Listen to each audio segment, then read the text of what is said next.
geezer, so I asked him which one's mine.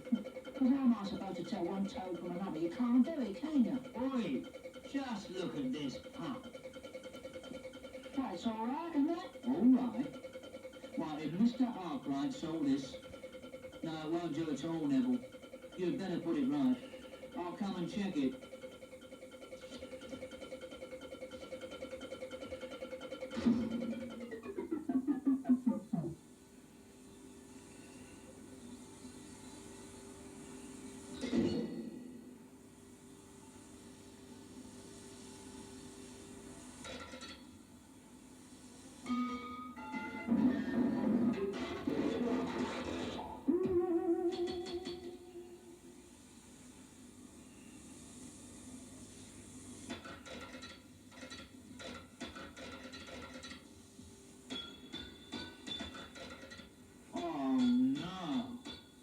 Neville, whatever you do, don't do that. I thought I told you to put it right. That's right, that's what I did. I took the whole f***ing thing to pieces and put half f***ing thing together again. My godfathers. I can see I've got to spell it out for you. Now then. 1. Preparing the equipment. You make sure the pressure's off the stuffing box and that the liquid's drained. F***ing task. How did we get here? Never mind. You then remove the gland follower nuts and pull the gland follower clear of the stuffing box. Right, Neville? Right.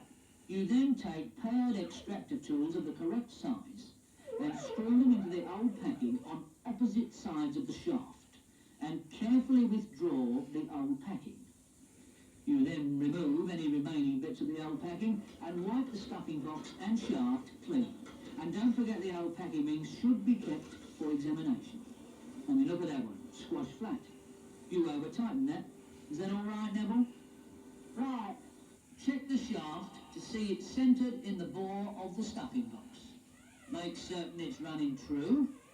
Next, you check that the shaft surface under the packing rings is free from scores, fittings, grooves, ridges, or the like. Right? Right. You now check the gland follower for general condition and examine it for fit. Then check your radial clearances.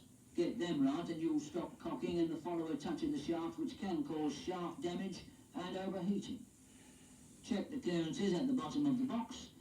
If they're too big, you can insert a close clearance spacer ring to prevent packing extrusion. Am I right? Right.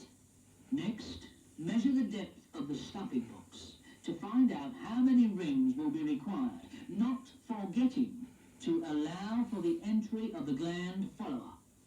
Well, Neville, now we've checked all this, we know the pump is right. It now depends on packing it properly. 2. The packings. These are normally supplied as spirals or on a spool or as die-formed rings to suit the pump. When they form a continuous length, you must cut off sufficient to make the required number of rings. Mustn't you, Neville? Right.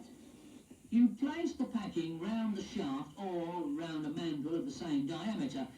Now then, before you cut the rings, Neville, it's helpful to draw 2 guidelines parallel to the shaft and separated by the distance of the packing section of the spiral.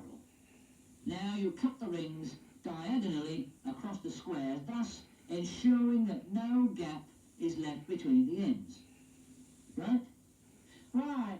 Before cutting any further rings, check the first one for a good fit in the stuffing box. Perhaps just one more word before we fit the packing. If it's right for the product, write a thin film of Threadguard anti-seize compound around the inside and outside of the packing rings. I think you'll find it's worth the trouble. Yes. 3. Fitting the packing. You check that the shaft turns freely, then you fit each ring one at a time. Right? Right. When the rings are being fitted, the joints should be staggered. That is, 4 o'clock, 8 o'clock and 12 o'clock. and make sure that the shaft can be turned after you fit each ring. You'll make certain each ring is pushed home properly. The first one must go right down to the bottom of the box using either a split sleeve with the gland follower, or of course you could use a tamping stick. All the rings must go into the box square and straight. If there is a lantern ring, it must be positioned in line with the inlet pipe to allow a slight compression of the bottom packing rings. Right, Neville? All right. Now you can bring the gland follower up against the top ring and tighten the nuts evenly to finger pressure, making sure the shaft doesn't bind on the gland follower. 4. Running in. Open the suction valve. Start the pump. Open the delivery valve, and the gland should leak. If it doesn't leak, it'll overheat. So, if it doesn't leak, stop the pump. Allow it to cool and try again until it leaks, but don't slacken off the gland nut. Right, Neville? Right. When the pump has been running for 10 minutes with steady leakage, tighten the gland nuts 1/6 of a full turn. At 10-minute intervals, continue to tighten the nuts by 1/6 of a full turn until leakage is reduced to a mere drip. The whole object is to get very little leakage and run the pump as good as possible. Right. Note that with careful running in, leakage may be cut down to nothing. Any other adjustments should be made when the pump is working at normal temperature and pressure. Right. Have you got that? Yeah, I think so.